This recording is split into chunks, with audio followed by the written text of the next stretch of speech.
भागवत, केशव प्रसाद मौर्य और ब्रजेश पाठक से भी मुलाकात। कल सीएम योगी से भागवत ने मुलाकात की थी। आरएसएस प्रमुख मोहन भागवत उत्तर प्रदेश के दौरे पर है। इस बीच वो कल लखनऊ पहुंचे, कई कार्यक्रमों में वो शामिल हुए। मोहन भागवत ने कल यूपी के मुख्यमंत्री योगी आदित्यनाथ ने मोहन भागवत से मुलाकात की थी। दोनों नेताओं के बीच करीब 40 मिनट तक मुलाकात हुई, बातचीत हुई।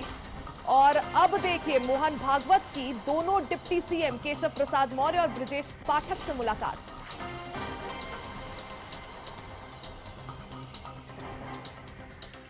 आरएसएस प्रमुख मोहन भागवत उत्तर प्रदेश के दौरे पर हैं। लखनऊ में कई कार्यक्रमों में वो शामिल हुए। इस बीच उत्तर प्रदेश के मुख्यमंत्री योगी आदित्यनाथ ने मोहन भागवत से मुलाकात की थी। कल ये मुलाकात हुई, करीब 40 मिनट दोनों नेताओं के बीच मंथन हुआ, चर्चा हुई। और इसके बाद देखिए आज उत्तर प्रदेश के दोनों डिप्टी सीएम केशव प्रसाद मौर्य और ब्रजेश पाठक के बीच, और इन दोनों ही डिप्टी सीएम की आरएसएस प्रमुख मोहन भागवत से मुलाकात। तो कल सीएम योगी मोहन भागवत से मिले थे। इसके बाद आज दोनों डिप्टी सीएम केशव प्रसाद मौर्य और ब्रजेश पाठक की मोहन भागवत से मुलाकात।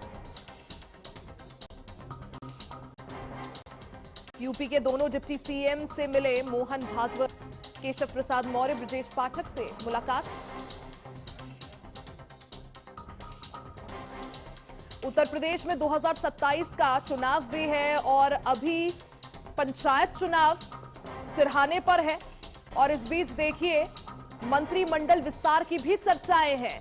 इन तमाम चर्चाओं के बीच आरएसएस प्रमुख मोहन भागवत उत्तर प्रदेश के दौरे पर हैं।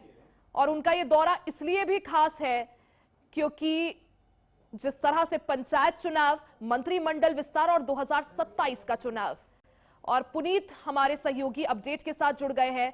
पुनीत, देखिए कल मुख्यमंत्री योगी आदित्यनाथ आरएसएस प्रमुख मोहन भागवत से मिले थे। 40 मिनट ये मुलाकात हुई थी।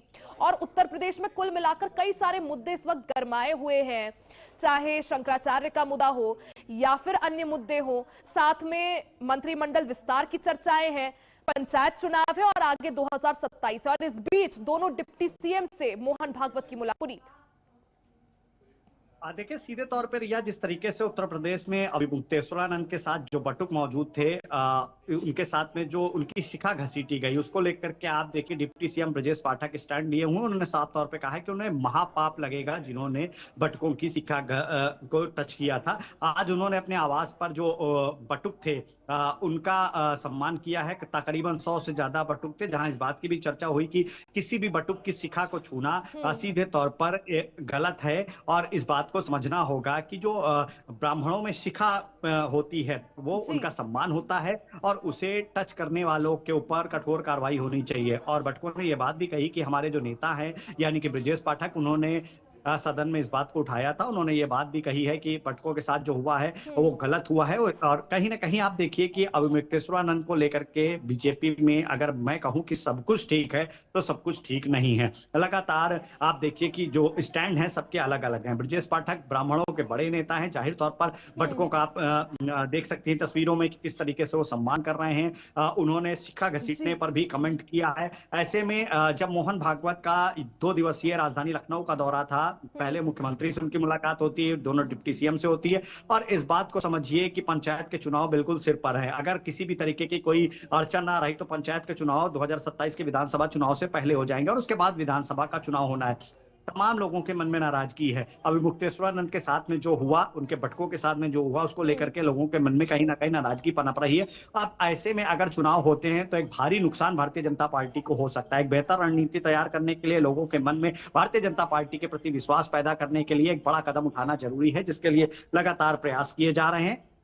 और आप देखिए कि कल मोहन भागवत लखनऊ में थे तो उन्होंने तकरीबन 40 मिनट के आसपास मुख्यमंत्री से मुलाकात करी है, दोनों डिप्टी सीएम से मुलाकात करके पूरे प्रदेश का हाल जाना है, क्योंकि मंत्रिमंडल के विस्तार की भी चर्चा है। सभी जातियों को फिट बैठाना, यूपी का कोई भी चुनाव हो बिना जाति, यूपी के जो चुनाव होते जाति आधारित होते हैं, ऐसे जातियों का समीकरण फिट बैठाना। एक तरफ यूजीसी है जिसको लेकर के स्वर्ण समाज खासा नाराज है। ऐसे में कहीं ना कहीं बीजेपी को नुकसान ना हो, 2027 में एक बार फिर से राज्य में यूपी की सरकार बने, उसको लेकर के बेहतर रणनीति की शुरुआत करनी होगी, बेहतर तरीके से तैयारी करनी होगी। लगातार पुनीत, जिस तरह से क्योंकि यूजीसी को लेकर ब्राह्मण समाज में ही नाराजगी थी और ब्रजेश पाठक जो है बड़ा ब्राह्मण चेहरा है उत्तर प्रदेश में, उसके बाद शंकराचार्य विवाद जैसे सामने आया, एक तरह से डैमेज कंट्रोल करने की तो यहां पर कोशिश की है ब्रजेश पाठक ने, लेकिन क्या वो काफी होगा? क्योंकि शंकराचार्य के विवाद की जब बात करें तो यूपी बीजेपी में भी दो फाड़ नजर आ रहे हैं।